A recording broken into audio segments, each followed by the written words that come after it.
춘천 가는 기차. 음악 에세이. 박지은 지음. 오랜만에 기차역에 왔다. 친구 녀석의 결혼식에 참석하기 위해서다. 녀석은 춘천에 출장을 갔다가 사랑하는 여자를 만나게 됐고 결혼해서 그곳에 아예 정착해 살기로 했다고 한다. 녀석은 운명적인 사랑을 운운하며 내게도 빨리 인연을 만나 결혼하라고 충고했다. 난 정말 오랜만에 기차역에 왔고 정말 오랜만에 춘천 가는 기차에 올랐다. 기차 안 풍경에는 세월의 때가 묻어있지 않다. 강촌이며 청평등지로 MT를 가는 대학생들의 생기로움과 시끄럽게 떠들거나 노래를 불러도 어느 정도 용서가 되는 여유로움이 마음을 편하게 만들었다. 지나가는 밀차를 불러세워 찐 계란이나 김밥을 사먹는 사람들. 간이역에 서서 떠나는 사람이 보이지 않을 때까지 손을 흔들어대는 사람들. 변하지 않은 풍경을 간직한 기차 안에서 난 오래된 기억 하나를 끄집어낸다. 10년 전 초가을, 난 친구들과 함께 춘천행 기차를 탔다. 느릿느릿 가는 완행열차는 가을이 오는 풍경을 조용히 보여주었고 우리는 그 정취에 젖어 여행의 흥분도 잠시 잊은 채 창밖만 바라보고 있었다. 그렇게 얼마쯤 갔을 때 화장실에 가려고 일어섰던 나는 내 자리와 조금 떨어진 곳에 서 있는 한 여자를 보게 됐다. 자리가 없어 서서 가는 모양이었다. 여자는 벽에 위태롭게 기대서서 책을 보고 있었다. 내가 화장실에 다녀올 때까지도 여자는 같은 모습으로 서 있었다. 난 괜한 호기를 부려보고 싶었다. 저기요? 네, 저요? 그녀가 약간 놀란 듯 대답했다. 네, 자리 없으세요? 네, 입석인데요. 괜찮으시면 제 자리에 앉으실래요? 왜요? 아니, 전 계속 앉아 있었더니 엉덩이가 베겨서. 그리고 서서 책 보려면 힘들잖아요. 괜찮아요. 그러지 말고 앉아요. 제가 좀 더 있다가 힘들어서 안 되겠다 싶으면 그때 다시 자리 내놓으라고 할게요. 여행 중이었기에 가능한 일이었다. 난 친구들의 열화와 같은 호응을 얻으며 처음 보는 그 여자를 내 자리에 앉혔고 그 역시 수줍어하면서 내 호의를 거절하지 않았다. 나와 내 친구들도 춘천행이 처음이었고 그녀도 마찬가지였다. 함께 호숫가에 가서 보트를 타고 유명하다는 닭갈비집을 찾아가 맛있는 닭갈비에 소주를 곁들여 먹었다. 그리고 마지막 기차를 타고 서울에 도착했을 때 친구들은 모두 집으로 돌아가고 나와 그녀만 남았다. 집이 어디세요? 왜요? 바래다 주려고 그러죠. 그쪽 바람둥이죠? 늘 여자꾀일 때 이렇게 하죠? 의심에 가득 찬 눈빛으로 나를 바라보는 그녀를 보니 어이없기도 했지만 한편 귀여워 보이기도 했다. 그쪽 이름이 소희 씨라고 했나요? 네. 소희 씨, 본인한테 그렇게 자신 있어요? 뭐라고요? 바람둥이는 뭐 아무한테나 집적거리는 줄 알아요? 바람둥이들이 얼마나 외모를 따지는데 지금 그 말이 무슨 뜻이에요? 책도 많이 읽고 똑똑해 보이던데 내 말뜻이 뭔지 몰라요? 그러는 그쪽은 이런 말 할 만큼 자신이 있어요? 초등학교 때 마음에 드는 여자의 고무줄 끊고 도망갔던 마음이 이랬던가. 내 말에 파르르 떠는 그녀를 보니 계속 그녀를 쫓아다니며 놀려주고 싶다는 생각이 들었다. 동갑내기였던 우리는 티격태격 싸우면서 친해졌다. 그렇게 자연스레 인연이 됐고 그때는 그것이 운명이나 인연이나 사랑까지는 아닐 거라 생각했다. 진정한 운명이나 인연, 사랑은 좀 더 특별하게 다가오는 것이라고 생각했다. 준혜야, 내일 무슨 날인지 알지? 내일? 아, 토요일? 알아. 우리 만난 지 1주년이잖아. 뭐 할까 생각하다가 춘천 가는 게 제일 나을 것 같다고 생각했어. 춘천? 작년에도 갔잖아. 그러니까 우리 처음 만난 곳이니까. 그래서 2번 춘천 여행이 시작됐다. 창밖으로 가을을 재촉하는 비가 내리고 있었고 우리는 나란히 앉아 함께 찐 계란을 까먹고 서로의 어깨에 기대에 졸기도 하면서 한가로운 시간을 보냈다. 그때 갑자기 그녀가 물었다. 한 10년쯤 후엔 우린 뭐 하고 있을까? 글쎄, 난 어디 증권회사 같은 데서 일하고 있을 것 같은데 결혼을 했을 것 같고 집은 못 샀을 것 같고. 넌 뭐? 난 어디에 있는데? 야, 그건 네가 얘기해야지. 내가 어떻게 하냐? 그러니까 네가 생각하는 미래 속에는 내가 없다는 거구나. 뭐 꼭 그렇다기보다 아직 우리는 너무 어린데 10년 후면 너무 먼 얘기라. 너무 먼 얘기라 너무 먼 약속은 못하겠다는 거지? 그때는 그랬다. 10년 후는 아득히 먼 미래로 느껴졌고 대학에 들어와 처음 생긴 여자친구가 10년 후에도 내 곁에 있을 거라는 생각이 되지 않았다. 기차 안에서 우연히 만나게 된 이 여자가 내 인생의 첫사랑이자 마지막 사랑이 될 것 같지는 않았다. 어쩌면 좀 더 근사한 드라마틱한 사랑이 기다리고 있을지 모른다는 기대를 하고 있었다. 지금 나는 그때 그렇게 먼 미래로 여기던 10년 후를 살고 있다. 예상했던 것처럼 증권회사에 다니고 있고 아직 집도 사지 못했다. 그러나 운명 같은 사랑을 만나 결혼하는 일은 생기지 않았다. 같은 모습의 기차 안에서 10년 전의 사랑을 돌이키고 있을 거라고는 그때는 생각하지도 못했다. 그녀와 1년 정도를 더 만나다가 난 군대에 가게 됐다. 군대에 다녀온 친구 녀석들은 한결같이 얘기했다. 군대에 가기 전에는 대부분 기다리겠다고 약속했던 여자친구들이 첫 휴가 나오기 전에 모두 마음이 변해버린다고.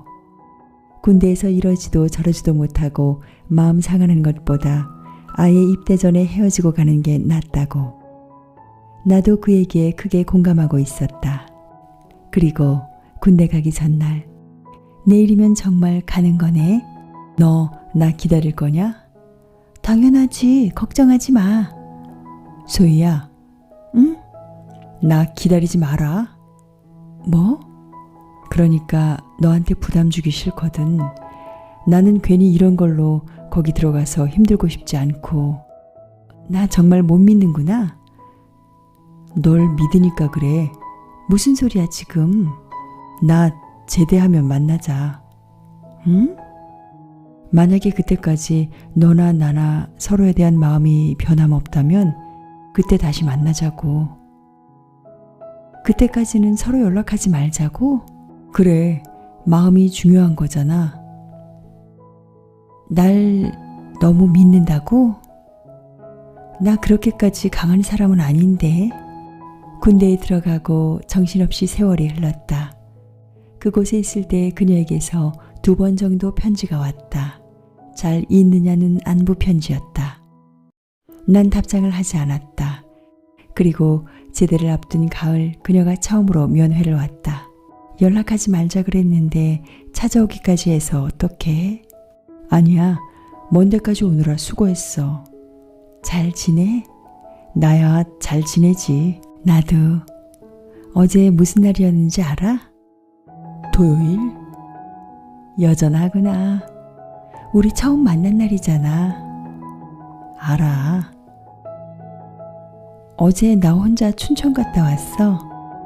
혼자? 청승맞게 왜 갔어? 그냥 너 처음 만났을 때도 나 혼자 가고 있었잖아. 하긴. 나 너한테 궁금한 게 있어서 찾아왔어. 한 번도 네가 그런 얘기 안 해준 것 같아서. 뭔데? 너 나 사랑하니? 한참을 아무 대답도 하지 못하고 있다가 겨우 입을 뗐다. 보고 싶고 걱정되고 자꾸 생각나는 게 사랑이라면 너 사랑하는 것 같다. 참 애매한 대답이네. 그렇다면 먼 미래까지 약속할 수 있는 믿음이 사랑이라면? 그렇다면 그건 잘 모르겠어. 그래, 알잖아. 나 이제 제대하고 복학하고 취직하려면 정말 오래 걸려. 넌 벌써 취직까지 했잖아. 군대 오기 전에 그런 얘기했던 것도 사랑이니 뭐니 해서 널 억지로 묶어놓고 싶지 않았기 때문이야. 그래, 참 고맙네. 미안하다. 우리 한 가지만 약속해. 앞으로 꼭 한 번만 다시 만나. 다시 만날 땐 춘천에서 만나자. 그게 마지막이었다.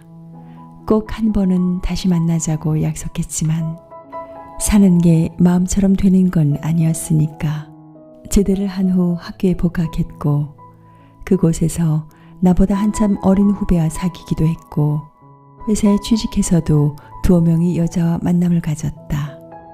그녀가 미치도록 그리운 건 아니었지만 잊을만 하면 한 번씩 생각나는 건 신기한 일이었다. 세수를 한 다음 물기가 흐르는 얼굴을 닦다가 문득 바쁘게 걸어가며 테이크아웃 커피를 마시다가 문득 새벽 포장마차에서 소주를 마시다가 문득 그렇게 문득 그녀의 기억을 차고 나와 내 곁에 오롯이 앉아있곤 했다. 춘천에 도착했다. 기차역에서 예식장까지 택시를 타고 가는 동안에도 난 줄곧 창밖을 두리번거려야 했다. 혹시 그녀와 함께했던 어딘가를 발견할 수 있을지 모른다고 생각했기에. 그리고 혼자 피식 웃었다. 10년 후의 나. 증권회사에 다니고 있고 아직 집을 사지 못한 나는 결혼을 하는 대신 10년 전의 사랑을 간직한 채 살고 있구나. 이 모습을 그녀가 본다면 무슨 얘기를 할까? 그리고 그녀는 지금 어떻게 살고 있을까? 예식장에 도착했다. 입이 귀에 걸린 친구 녀석은 내게도 빨리 장가가라며 신부 친구들 중 마음에 드는 여자가 있으면 귀띔해달라고 했다. 몇 마디 농담을 주고받은 후 신부 대기실을 슬쩍 곁눈질해 보았다. 친구들과 웃으며 얘기를 나누고 있던 신부가 나와 눈이 마주쳤다. 그리고 잠시 멍하게 나를 바라보았다. 나 역시 그랬다. 그녀였다. 그녀가 이렇게 아름다운 여자였던가. 기차에 서서 책을 보고 있던 애띤 그녀가, 내가 놀리면 늘 파르르 떨며 종알거리던 그녀가, 내 마음과 진심을 궁금해하며 내 눈을 가만가만 바라보던 그녀가 몇 발자국 거리에서 웨딩드레스를 입고 앉아서 나를 보고 있었다. 나는 움직이지도 못한 채 그렇게 그녀를 바라보고만 있었다. 얼마의 시간이 흐른 후 그녀의 얼굴에 옅은 미소가 흘렀다. 아름다운 그녀가 살짝 고개를 숙여 내게 인사를 했다. 인사하는 모습을 보면서도 난 여전히 그녀를 바라보고만 있었다. 가슴이 무너져 내려앉은 기분이었다. 신부가 입장하고 있다.